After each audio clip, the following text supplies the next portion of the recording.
L'épargne de précaution est une somme d'argent mise de côté pour faire face aux imprévus ou aux aléas. Elle sera indispensable en cas de coup dur, encore faut-il l'avoir bien calculée en amont.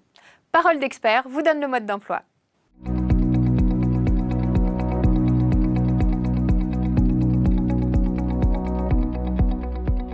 Bonjour. Toute activité indépendante est exposée à des risques. Perte de marché, impayés, fermeture administrative, etc. L'exemple de la crise de la Covid-19 est à ce titre très parlant. Même si des aides publiques peuvent exister, la première protection consiste à pouvoir survivre en puisant dans ses propres réserves financières.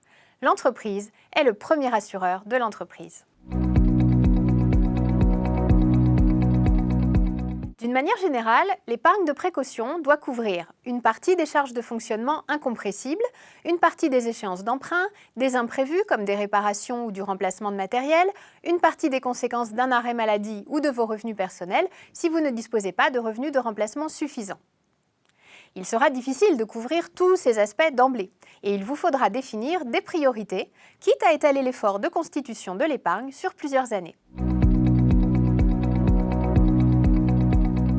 Pour calibrer l'épargne de précaution dont vous avez besoin, il va falloir estimer le volume des dépenses qui perdureront même si plus aucun euro ne rentre, ainsi que le temps pendant lequel vous devez pouvoir les supporter. Si votre activité est régulière sur l'année, le besoin sera relativement facile à appréhender. Une enveloppe d'épargne qui représente 3 ou 4 mois d'avance de vos dépenses courantes peut suffire. Si elle est saisonnière, le besoin peut être plus fluctuant. Par exemple, une entreprise dont l'activité dépend fortement du tourisme estival devrait assurer ses dépenses sur les 8 ou 9 autres mois de l'année. Le calibrage de votre épargne de précaution va aussi dépendre de votre appréciation du risque. De quoi voulez-vous vous protéger? Du retard de paiement d'un client? D'une baisse d'activité pendant les congés? Ou encore du risque d'une longue interruption d'activité en cas de crise? En premier lieu, pour pouvoir constituer son épargne de précaution, l'activité doit être rentable et dégager des excédents de trésorerie. Définissez ensuite l'objectif à atteindre. À partir de quelle somme d'argent considérez-vous être en sécurité? Enfin, donnez-vous le temps de l'atteindre. Par exemple, une entreprise capable de mettre 10 000 € de côté tous les ans après avoir payé tous ses autres budgets peut étaler sur 5 ans l'effort d'épargne permettant d'atteindre une enveloppe de 50 000 € qu'elle aura jugée suffisante.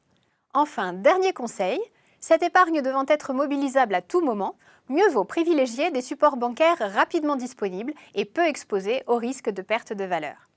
Je vous donne rendez-vous le mois prochain pour de nouveaux conseils d'experts. À bientôt!